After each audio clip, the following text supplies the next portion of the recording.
Hello, good evening and welcome. In Ghana, we have a rather interesting system of government. We have a central government that has been decentralized. Although the central government controls the economy, how money is made and spent, real development happens at the district level. This means MMDCs have a crucial role to play in delivering the desired development in their respective districts. Whether a community receives the needed facility and infrastructure is dependent on its local government. We can choose to focus on the availability of funds for projects, but the full realization of the vision embedded in our decentralization project is jeopardized if the caliber of people appointed to be the face of government at the local levels lack the necessary skills to perform their functions successfully. People fight tooth and nail to be appointed into office at the local government level. Their performance most often leaves much to be desired, which would account for all the opposition altercations that we have seen nationwide this year. Is this a popularity contest, reward system, or display of competency? Yesterday we looked at the 2014 budget, which hoped to resolve issues by making funds allocation assessment-based. Today I want us to look at the human capital involved in making things work. And the Center for Policy Research has made some recommendations in this area. And so I have in studio Samuel Kingsford Segler, who is a research fellow with the Center for Policy and Research. And just in case we get stuck whilst assessing the feasibility of their recommendation, we also will be talking to George Cheba, for the former president for the National Association of Local Authorities in Ghana, and he will join us later. My name is Nana Sakwa, and this is PM Express. Stay tuned.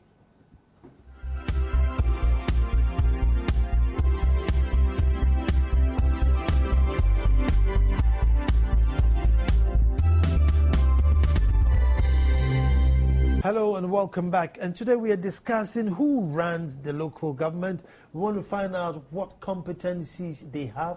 We want to find out how we measure them. How do we put them to task to make sure that every penny that goes into the local government is actually yielding the results that it went there for. And with me in the studio is Samuel Kingsford Segler, Research Fellow for Center for Policy and Research.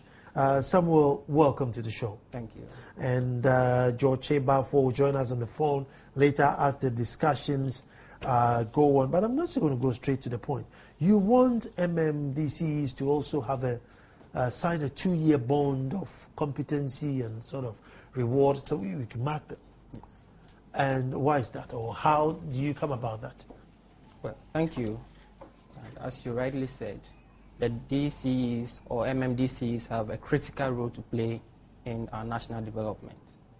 Now, if you look at the roles or the duties of a DC, as in the Local Government Act as 462, the DC runs the day-to-day administrative activities of the district assembly. Now, you are going to have heads of decentralized agencies such as the Ministry of Health, the District Director of Health, for instance, may be a medical doctor in most cases. You're going to have the District Director of Education, and all these people reporting to the District Chief Executive. Now, it tells you the caliber of person needed to do this kind of job. Mm-hmm. He's going to chair the District Security Committee, District Executive Committee meetings, and he is going to be the face of government at the local level. Mm-hmm. Now, such a person should not be just anybody. In the past, we've had instances where party loyalists were appointed to hold such positions just because they helped the party to win power or whatever. But what we are saying is that we have to move from that era into a new era where competency will be the criteria for appointing such persons. Mm-hmm. So in May, for instance, we issued a statement calling on the government just before the DCs were appointed. The government should look critically at the competence level of the people who will be appointed. If the person is a party person and has all the requirements, fine, let the person do the job. But if not, get somebody who is more qualified. For instance, we said the person should have at least 3 years working experience in the public service or the private sector, so that he will know the basic administrative skills required to run such an organization. The position is a chief executive position, so you can compare it with that of a corporate organization.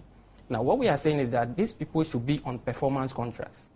It shouldn't be the case that the person is appointed and remains in office as long as the president is in office.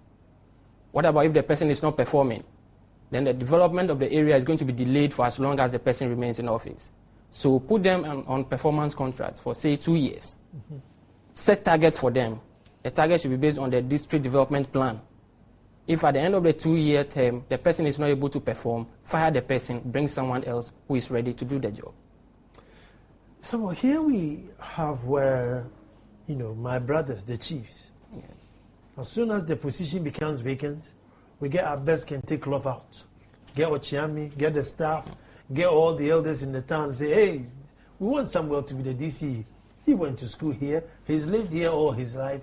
He has a farm here, or he's graduated in something else. And then the president is under pressure to say, well, if I don't agree to their demands, they're going to reject me. And so, we tend to force somebody onto the government that, look, this is who we want, and if you bring anybody, we are not working with him. What we have to let the people know, the chiefs and the opinion leaders, is that if they continue doing that, they are delaying their own progress, their own development at their level. So get somebody who has the competency, who is committed to do the work. And we're also telling the president that, yes, have the political will to appoint somebody who is competent. We know that a lot of considerations go into this thing, party interest and other things.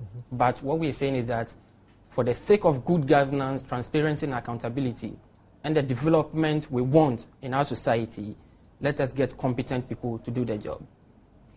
Again, Samuel, you see, the way we run the political campaigns is such that, it gets very dirty. And people put all their credibility and everything, time, money in there, make it really murky, and then bring you so that you become president. Now, when you become president, you say, oh, well, Nana, you're not that competent. He's competent, so I'm going to let him be the DC. I'm going to say, no, I was the one running up and down, where did he come from? So then we have that saga too about how you get the president elected, and the people he needs to get elected, they all have like job for the boys kind of thing. So, well, I'm not saying he's completely incompetent, but maybe that's not his field. But then what do? You can't sideline him and then go and bring some nice professors. So yeah, you're very well knowledge in local governance. Come and be a local governor. I'm not going to agree. Where was he when we were going up and down? Yes, we understand that it's a very difficult situation for the president. You have several interest groups coming up lobbying for their candidates to be considered.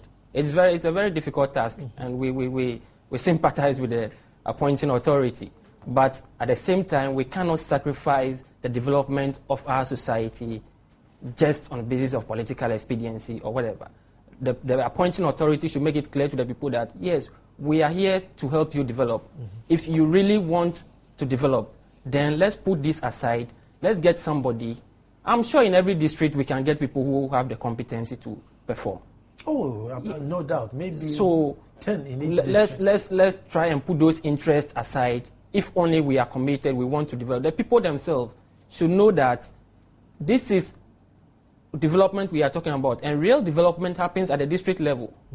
If you look at our system, you realize that the allocation to the District Assembly Common Fund has increased from 5% to 7.5%. It means that more resources are being pushed to the district level. Now, if you don't have somebody who can manage these resources well, then there's a problem. So these are some of the things we should explain to the people. The appointing authority should explain all this to the people. These are the dynamics involved. We cannot bring somebody just because he's popular, he has helped us, he has brought money. Let that person wait. Let's get people who are committed to do their job. I'll take a break here, and then when we come back, we'll continue this discussion. So does it mean that maybe every district should elect their own local government and probably run their own police and school systems? They know what they need best, but the conversation is very broad. Stay tuned.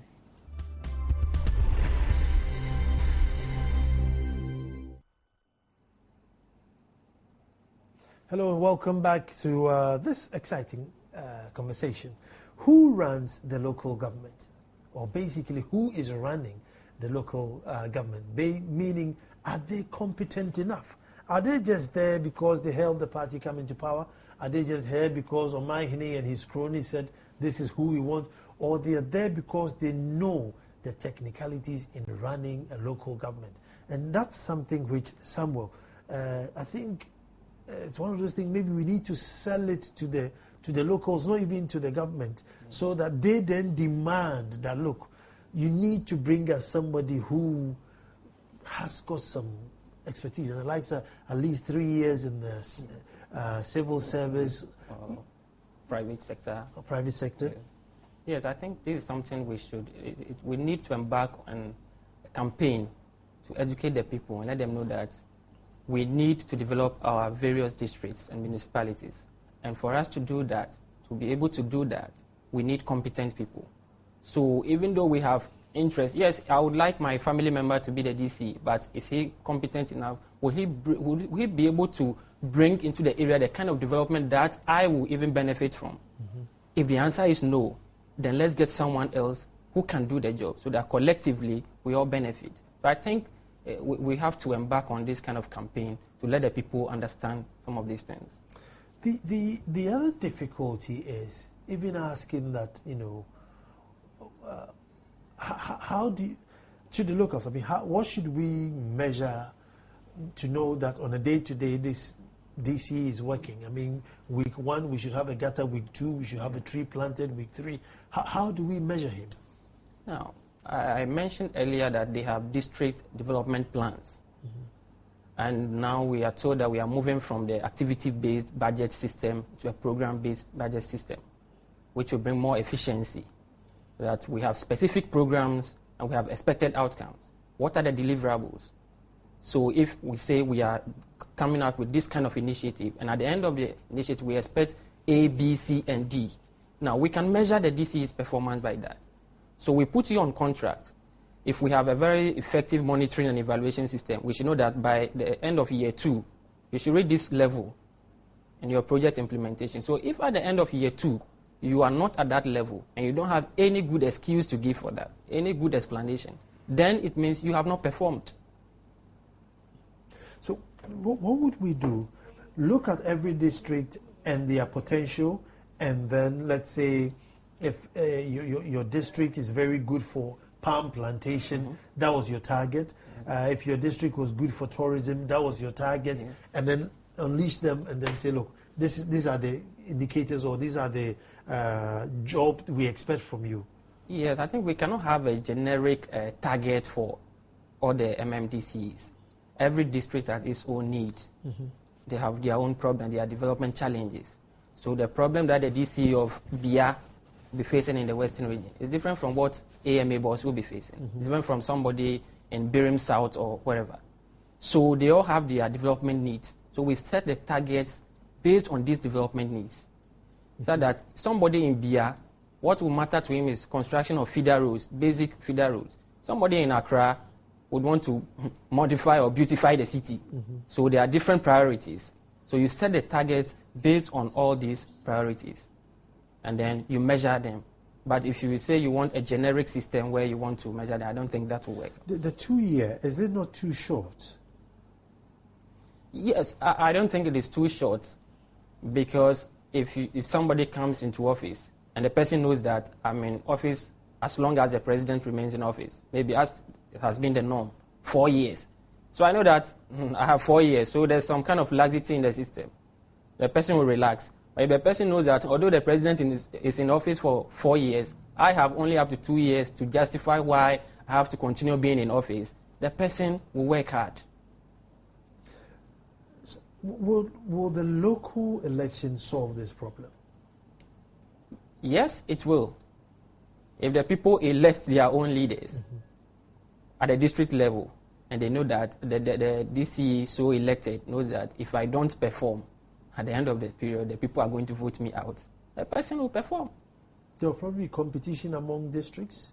because then it means that not necessarily the central government party would be in other areas. Yes. Would it increase? I mean, have you done any research to show that it might increase competition? Maybe there's a CPP guy in the next district, and then there's a PPP guy here. They will compete to see, look, if I develop more than him, I can boast that we do better than him. I don't know.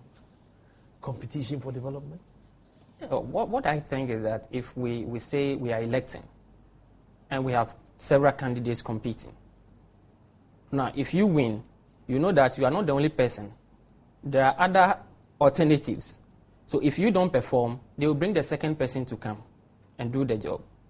So yes, we are competing, but the system, we are still doing research in the area to see how effective that system will be. But what comes to mind immediately is that at least it will bring some level of efficiency into the system. We have on the phone now Mr. George Chebafo, who was the former president of the National Association of Local Authorities. So definitely he's an authority to talk on this matter. Good evening, sir. Yeah, good evening. George, we are discussing who runs the local government, i.e., how sure, what competence they have to run the local government, and if indeed all major developments come from our local districts, then we have to make sure whoever goes there hasn't been put there because the chief said so or because the party people preferred him, and that we are selecting the right candidate. But that's very tricky because of the way of our political system. Everybody puts their hands together to elect a president, and after that, they all want a share of the cake. If after that you decided that, oh no, this guy sitting there who did not help is very good for the job, so let's go and bring him, the party boys are just going to get angry with you and probably wouldn't even work with him in the district. How do we go about that? Well, if I understood you clearly, you have certain concerns about the capacity of appointees as MMDCs to be able to respond to, appropriately. Not the capacity, because, there could be somebody who helped the party, but it's good. But what I'm saying is, normally, whoever is elected is normally associated with the ruling party. They don't normally go outside of the party to say, because you are good, come and help us. You need to be within the party. And then the danger is that you might not necessarily be, the man for the job, but you're the closest one to the party. Yeah, so clearly, I think it has to do with the person's, ability. His capacity, his knowledge, his competence to be able to handle the job. I share all the sentiments with you. Yeah, I have expressed these sentiments over and over and over again. Mm-hmm. That it is not the best suitable for our local governance system, especially at this time. Because like you clearly stated, the process starts with the party. Mm-hmm. If you look at the practical aspect of the appointment process, the party receives applications from potential MMDCs in their respective areas. They do the shortlisting through an interview, and then they will submit a list of about 5 or so to the region and to Accra, and then the president will select from one from among the 5, or sometimes he even goes out of it and determines which particular person he wants. But virtually, all the people who are appointed are party members, that the party that is in power. Mm-hmm. And I believe that competence is compromised. The most important factor is political patronage, the extent to which you have supported the party, your contribution towards the fortunes of the party, maybe financially and otherwise. So it compromises competence seriously. That is why we have a lot of problems that are happening in the system. Because the Constitution and the laws have defined the functions of a chief executive. And I believe that we ought to have looked out for somebody who has a requisite knowledge of decentralization, who has a requisite knowledge of local development, somebody who has experience and expertise to be able to bring people together, to be able to respond to their development needs, hopes, and aspirations. We need somebody who is visionary. We need somebody who understands, the system, and for that matter, will be able to deliver. So the most important thing to be done now is to allow the electorate, the people who live within the jurisdiction of the assembly, to elect their own leaders. Let people, apply or file nominations. Let people go and vote through universal suffrage and elect their own chief executive. I would appreciate a situation where it is done on partisan basis, because national elections are based on partisanship. Mm-hmm. So why do we have to behave like the ostrich and think that the local level, elections could be non-partisan and effective? We made partisan. When it happens that way, parties will put up better candidates who can attract the votes of the electorate, and it will make the position competitive. Accountability will be enhanced because if you don't deliver, the people who have the opportunity of voting you out after 4 years. Now you go to Adentan. Kaka Van Le was appointed 4 years. She finished her term. President renominated her. 2 times she has been rejected. And yet the woman is sitting there. Something which is clearly unconstitutional. But because of power play, nobody can speak, and Ghanaians are afraid to challenge issues in court. So the woman is still there illegitimately. So we could avoid all these things if we went through partisanship and then elections that will determine leaders at the local level. So I think that you are perfect, you have situated the challenges rightly, and I share your sentiment.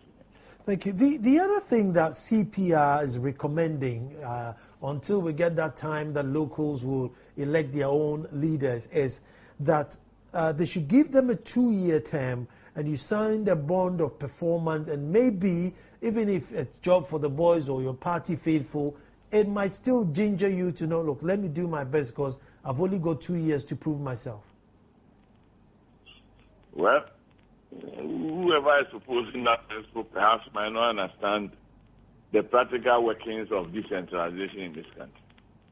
You see, the point is that the Constitution and the laws mandate assemblies to be responsible for the overall development of the district. The Constitution clearly defines what a district, municipal, or metropolitan assembly is. It is a composition of elected 70%, appointed 30%, members of parliament, and then a chief executive. That is the composition of an assembly. And the law clearly defines an assembly as a corporate body. So the assembly is not the chief executive. The assembly is a corporate institution with a clearly defined membership, and then it is responsible for performing the functions that are assigned to assemblies under all enactments in this country. Mm-hmm. So if somebody decides to sign a performance agreement with a chief executive, I doubt how measurable that performance agreement is going to be. Because, for instance, the process of determining the fixing of rates maybe starts from the subcommittee of finance and administration, and they are basically assembly members who are members of the committee. When with a few people, technical people who have been, added onto it as official members. The process goes on to the executive committee chaired by the chief executive, and then they do make recommendations on it to the assembly. So ultimate decisions are made by the assembly. The assembly is the development authority. The assembly is the planning authority. The assembly is the, rating authority. It is not the chief executive. So if you want to measure him, he is only there to implement decisions of the assembly.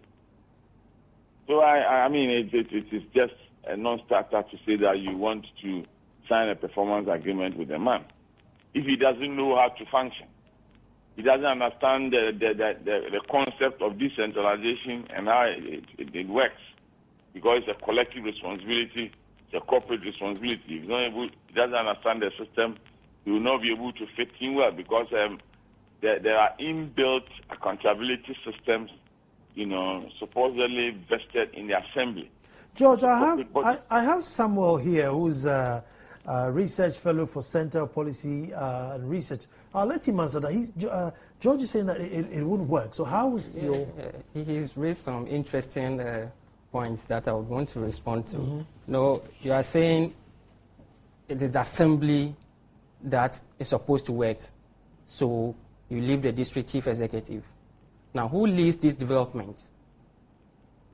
He did say that the assembly is a body corporate. Let's look at corporate organizations. If the company is not able to perform, who is held responsible? The chief executive. The same constitution gives the president the authority to fire anybody. Now, if the president is unable to perform, can we say that the various ministries, departments, and agencies are supposed to do their work? They are not able to do so. We leave the president. No, you can't leave the president out. So the leader is very important.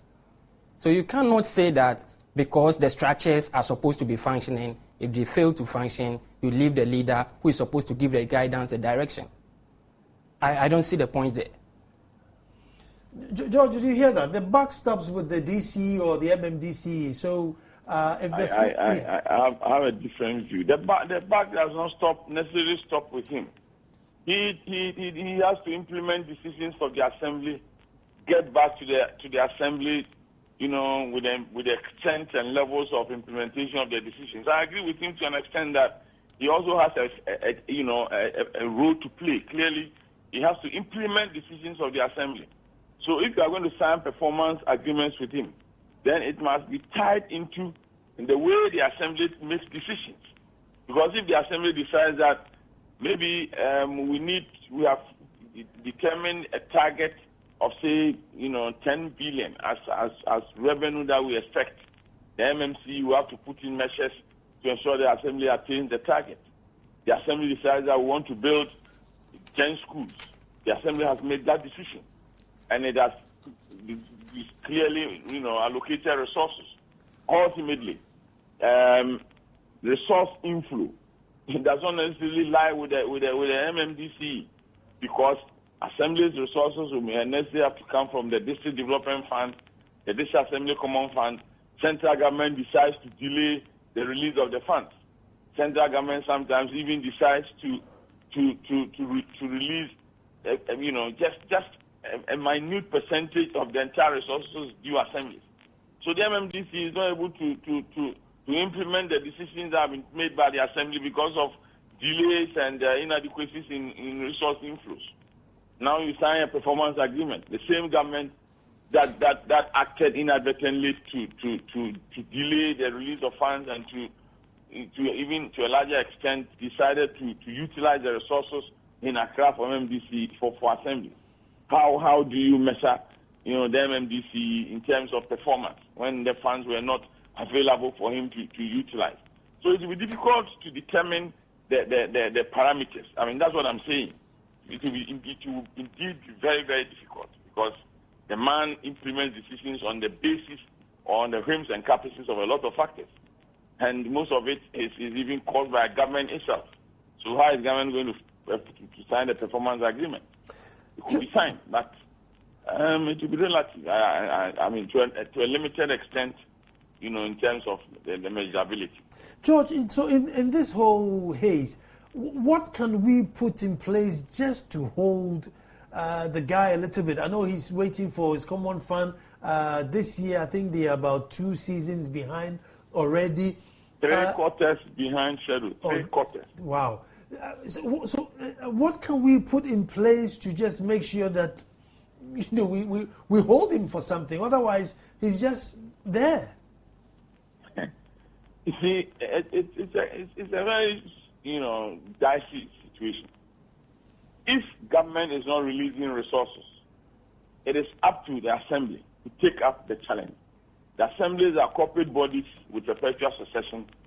They can sue and be sued. So if government decides that it is not going to release funds from the District Assembly Common Fund, the assemblies are mandated by law to go to court to seek redress. Because the release of the District Assembly Common Fund is a statutory responsibility of government. It is not a matter of, say, government, may release or not release. If you look at Article 252 of the Constitution, it is stated clearly that not less than 5% of the total revenues of Ghana shall be set aside for distribution to assemblies, and Parliament shall ensure that these monies are indeed, made available and released on quarterly basis to MMDAs to undertake their development, and that is an intense provision. George, let me bring Samuel in here. Sam, assuming I'm a DC and I signed your bond and everything, and I'm 3/4 behind in meeting my development in terms of building a school or a road because you, the central government, haven't given me money. Do I then come back and say, look, wipe up all my things because it wasn't my fault this year, you didn't give me money? Oh, how then do you measure me? So in that case, you have legitimate concerns. You have legitimate concerns because central government could not give you your allocations, your resources to perform. But one thing we have to know also is that apart from the District Assembly's Common Fund, the MMDAs, they have internally generated funds. They have other sources of generating funds. Property rates, rent tax, and all the other things. Those funds can also do something. But coming back to the question, if central government is unable to release, just this year, for instance, first quarter, second quarter, they could not get any relief. These are legitimate concerns. So in that case, you have a proper excuse to give. But we are looking at a situation where you have all this and you are not able to perform. So all things being equal. Being equal. And he also said something. If you have, we'd said earlier that the targets should be tied to the district development plan. So the system is working. What are the plans of the district? So you tie the person's performance to this one. So it's not like somebody is going to say, I want A, B, C, D from you, different from what the district expects. And if you have a clear monitoring and evaluating system, you know that at the end of year 1, I have to be at this level. At the end of year 2, so even if it's a 4-year project, you know that by year 2, I should be at this level. And at year 2, if you are not able to give any tangible reasons why you are not able to get there, then there's a problem. I'm going to, George, stay with me. I'm going to take a break and come back, and I want to find out, because if, assuming, George, you were the president and you made me DC and you haven't given me money for the 3/4, I'm definitely not going to take you to court because, come on, if I do, I'm in big trouble. But we'll find out how we work around that. Take a break and come back soon.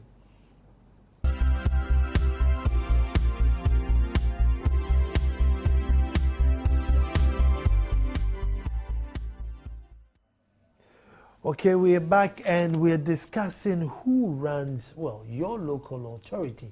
Are they competent enough? Are they there because of merit? Or are they there because of party cronies or because the chiefs in the area decided that this is who we want? And are you getting value for money with whoever it is running your local authority?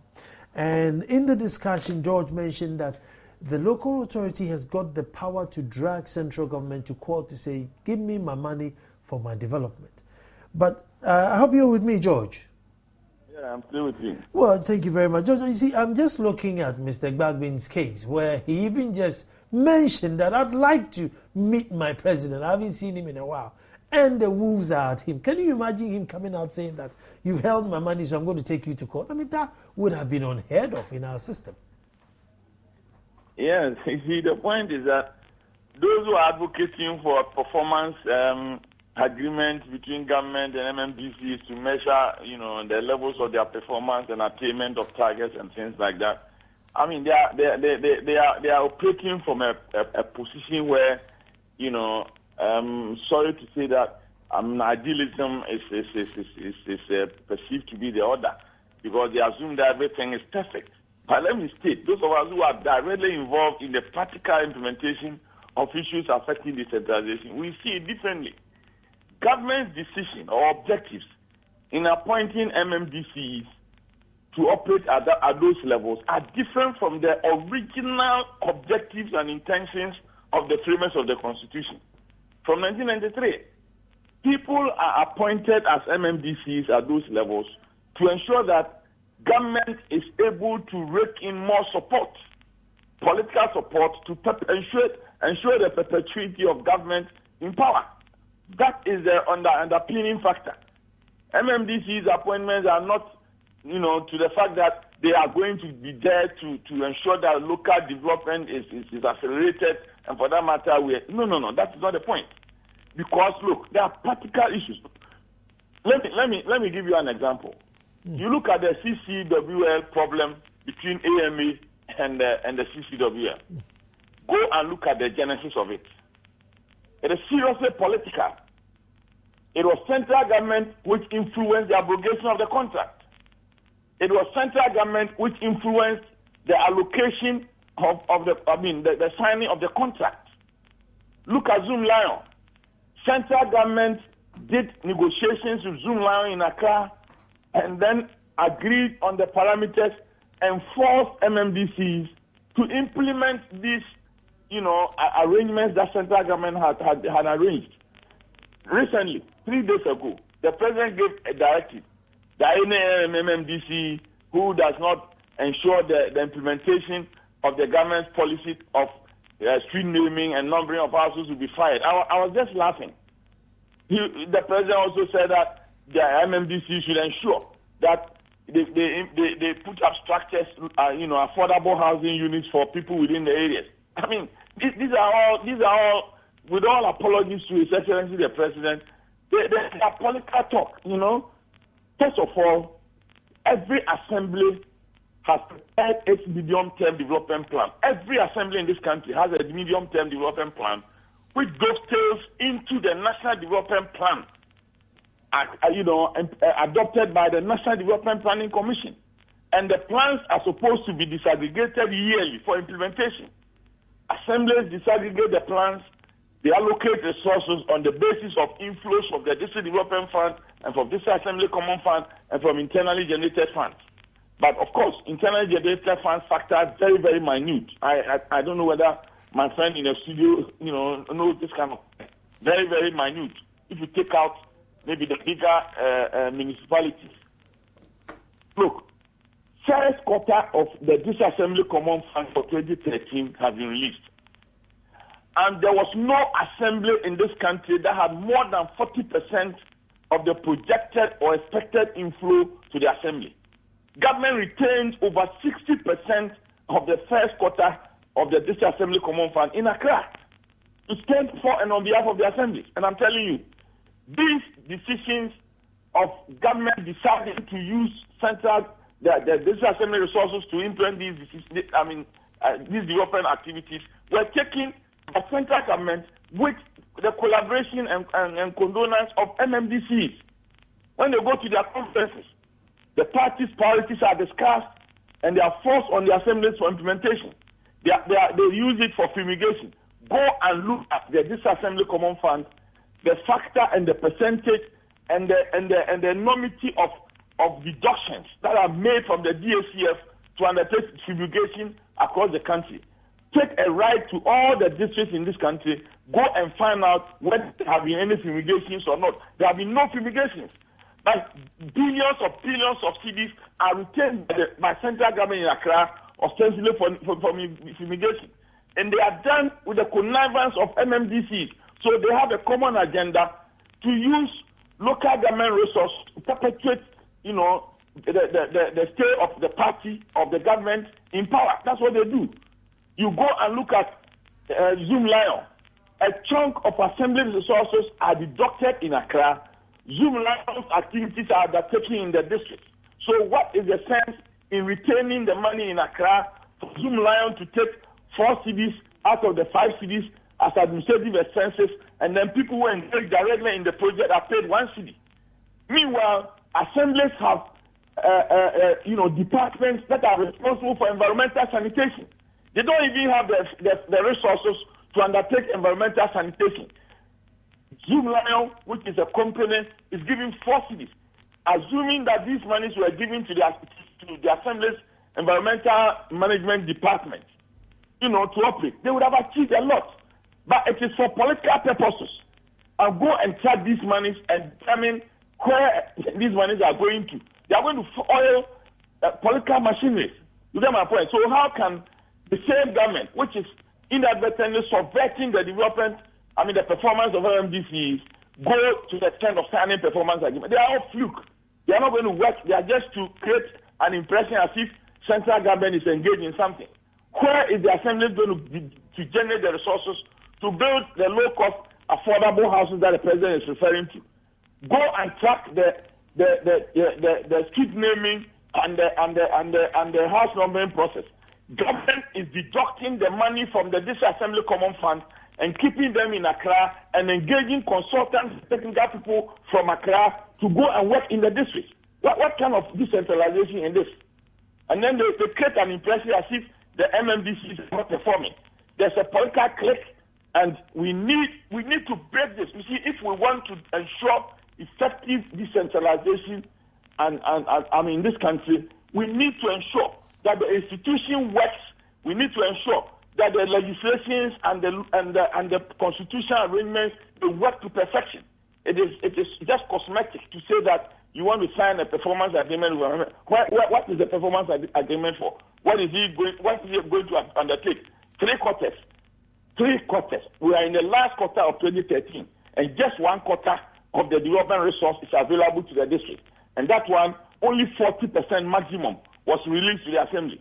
What resource is the MMDC going to use to undertake development for him to respond to the so-called performance agreement? George, does it apply to every district, or some districts have got theirs and some are behind? It applies to every district. And I tell anybody that I am saying it. I am a presiding member of my assembly. I've been an assembly member since 1993, and I understand what I'm talking about.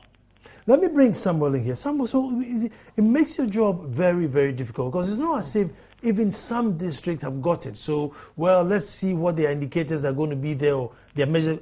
Everybody's going to write to you to say, on this occasion, scrap it. Yes, I appreciate his concerns to some extent. And I understand that it's a very difficult issue we're looking at. And our organization is a research-based organization. So we have started a research project. We are going into all this, and we will come out with some recommendations that will, I believe, will make the system a bit flexible and efficient. But on the other hand, anybody who works without specific targets, I'm not sure the person will be able to perform well. So if he is trying to downplay the idea of performance... No. He's saying that all the performance are already there, but there's nothing to push that performance. He's saying that every district has got their plans, and all tied to the National Development Plan. However, like he's saying, we're going into the last quarter, and only, 60% of the first quarter's money has been released. So you can have all the plans you want, So how do you go about that?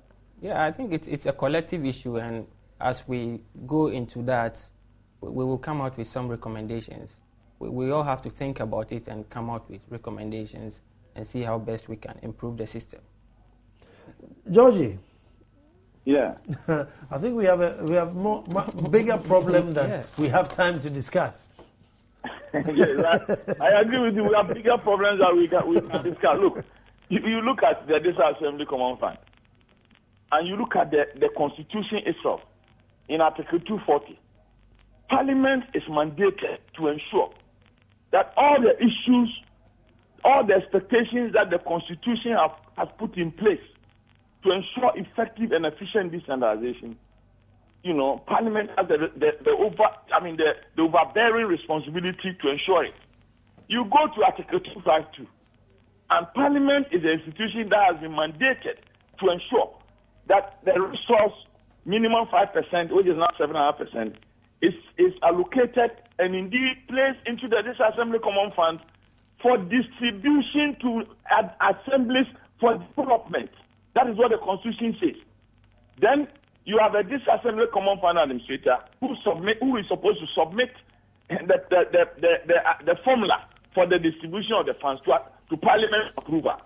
The formula goes to Parliament, and then Parliament decides that if you don't give us a share of the fund as MPs Common Fund, we will not approve the formula. And then Parliament is able to compete the Assembly Common Fund Administrator, and then they take a percentage of a constitutionally created fund, which is meant for distribution to district assemblies and not Parliament too. Then they take it.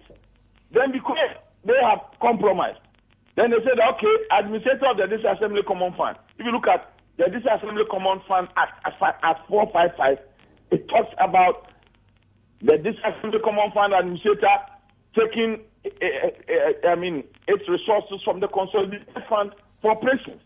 Then they allocate a fund to it for the common fund. Then the Minister of Local Government says, okay, I have oversight responsibility, give me some. Then they also take it. They have a contingency fund, then they take it. Regional coordinating councils, which are not decentralized institutions, are also given a chunk of this Assembly Common Fund. So you have a lot of mess in the system. I appreciate the concern of my brother in the studio and his entity and the effort that they want to make in ensuring effective and efficient decentralization in this country. But I think that they will have to start from the structural point of view. There are a lot of weaknesses in the system. And the Constitution is advocating for a devolution of power and resources as well as human factor. Implementation is looking at deconcentration. We have moved people from the civil service into the local government service. We have dismantled one monster and created another monster. You go to a district assembly, the local government service decides to post 6 deputy coordinating directors to one district, a rural district. The district has no engineer, it has no planning officer, it has no budget officer, and has 6 deputy coordinating directors. Is that the intention, the original intention of decentralization? The assembly might have to determine its own priorities in terms of human resource and decide who to recruit, but not an external body to do recruitment for the assembly. But that is what is happening. That is not the intention of the Constitution. You can read it from Article 240 to Article 256, and the intentions are there. And 240 is entrenched, 252 is entrenched, and the intentions are clear. But the implementation is politicized. So we need to do that one and ensure that we devolve power, resources, and then competency to the assemblies. We elect MMDCs. We elect 100% assembly members. Go to assemblies in this country. 30% of the appointees, which the Constitution advocates in Article 243. Thank you, George. Thank you. On the basis of competence.